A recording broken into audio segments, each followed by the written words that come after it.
To most people, spending $100 on a watch is a pretty big deal.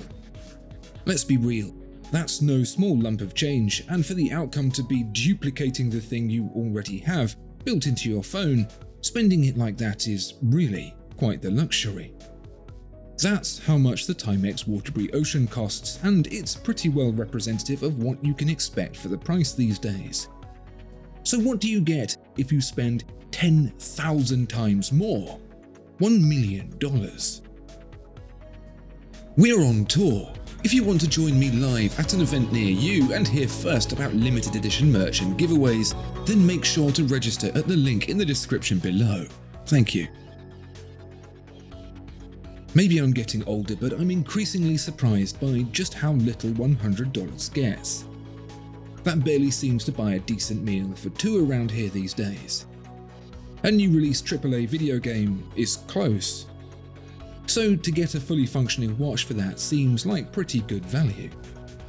Gone are the days when an automatic Seiko with all the bells and whistles could be snapped up for a cool 100. Those are like 200 at best now, even more perhaps. The Timex Waterbury Ocean, for a start, is not made from metal or anything close to it. It's plastic, but at least Timex have had the decency to fish that plastic out of the sea rather than just building on the problem. Recovered and recycled plastic is naturally more expensive than stuff fresh out the factory, and so that squeezes out the already slim potential of having anything other than a quartz movement.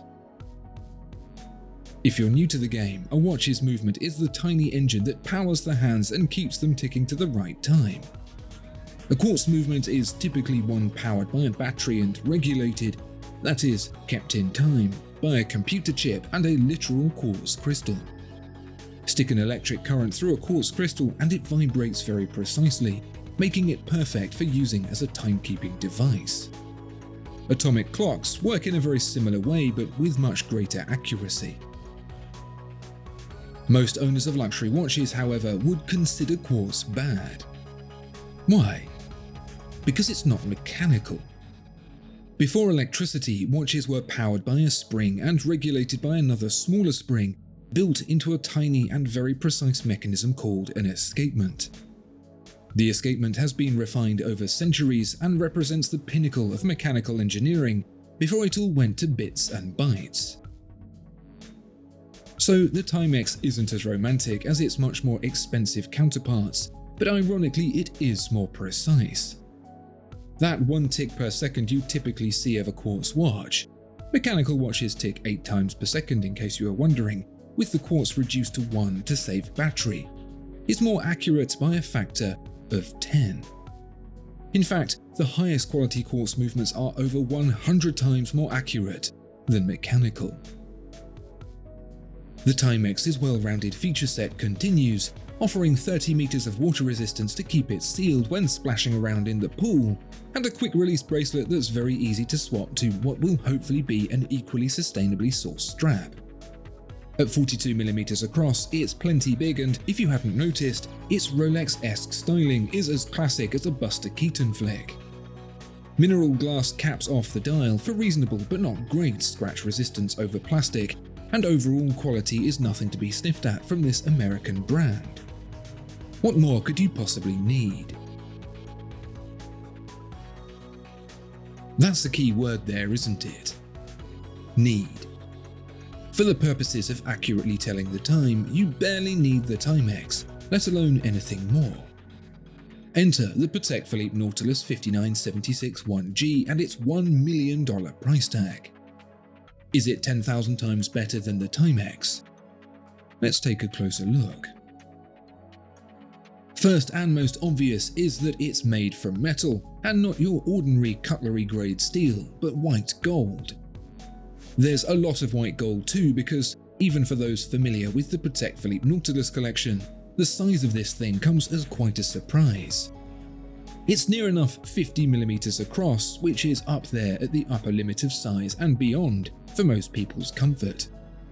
On the solid metal bracelet, therefore, it feels every bit as heavy as you'd expect for a $1 million watch. And by that I mean, it weighs an absolute ton. There's obviously not $1 million worth of gold in there though, so Patek Philippe have included some diamonds too for good measure. They've been so subtly integrated that it takes a moment to even notice them at all, but get cut in the same arrangement as the metal markers are on the standard, if you can call it such a thing, Nautilus. And these aren't your run-of-the-mill high street jeweler diamonds. Compared to these, those are basically scraps of dirty coal.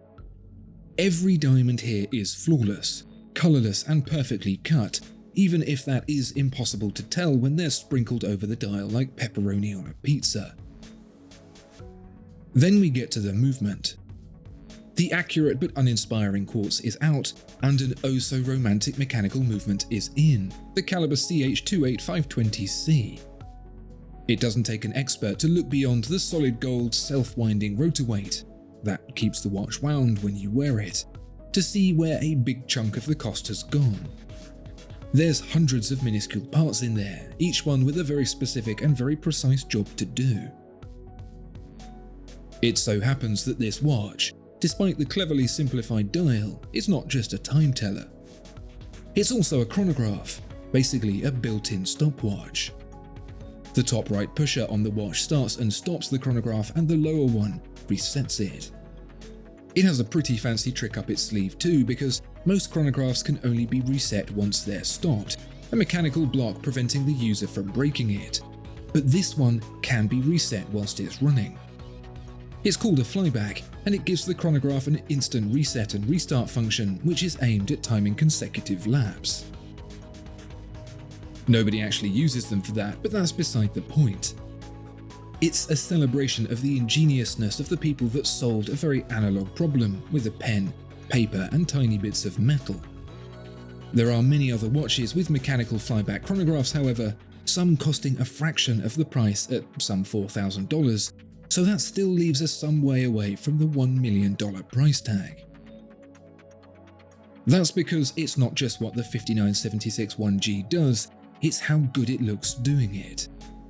This is a watch made to the very highest standards, finished by hand to a level that can really only be appreciated under magnification.